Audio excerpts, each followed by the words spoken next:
Supreme court के वर्तमान CJI D Y Chandrachud देश के 50वें चीफ जस्टिस ऑफ इंडिया हैं। इनका कार्यकाल 2 साल की अवधि का है। इस तरह से 10 नवंबर 2024 को अपने पद से ये रिटायर हो जाएंगे। इनके पिता वाईवी चंद्रचूड़ भी देश के चीफ जस्टिस रह चुके हैं। भारतीय न्याय व्यवस्था में चीफ जस्टिस डीवाई चंद्रचूड़ की छवि तेज तर्रार व्यक्तित्व वाली है। ये अपने मृदुल और हंसमुख व्यक्तित्व में अपने तरह की प्रखरता भी रखते हैं।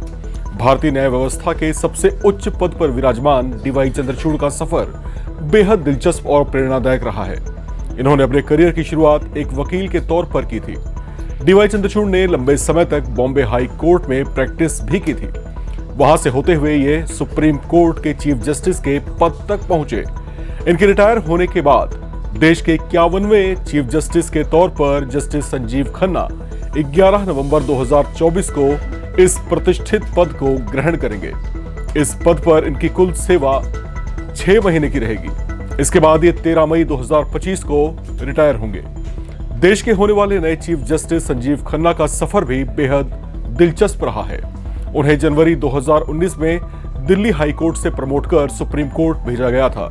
तब से अब तक सुप्रीम कोर्ट में बतौर न्यायाधीश ये लगभग 4.5 साल की सेवा पूरी कर चुके हैं।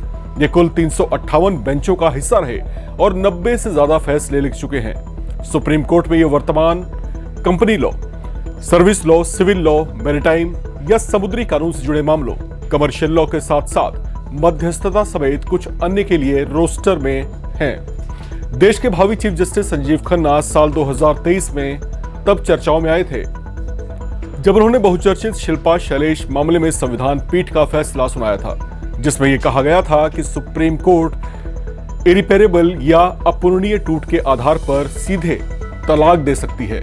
इसके अलावा वे यूओआई वर्सेस यूसीसी के मामले में उस संविधान पीठ का भी हिस्सा थे जिसने भोपाल गैस त्रासदी पीड़ितों के लिए अतिरिक्त मुआवजे की मांग करने वाली क्यूरेटिव पिटीशन को खारिज कर दिया था। पिछले साल वे उस 3 जजों की बेंच का हिस्सा भी रहे जिसने इस बात पर गौर किया था कि क्या एससी और एसटी के लिए रिजर्वेशन को प्रमोशन तक बढ़ाया जाना चाहिए। न्यायमूर्ति एल एन राव के साथ साथ उन्होंने कहा था कि प्रमोशन में आरक्षण प्रति कैडर किया जाना चाहिए, न कि पूरी सेवा के लिए। तो कुछ ऐसे हैं देश के भावी सीजीआई संजीव खन्ना। बाकी खबरों के लिए आप बने रहे एनवीटी ऑनलाइन के साथ।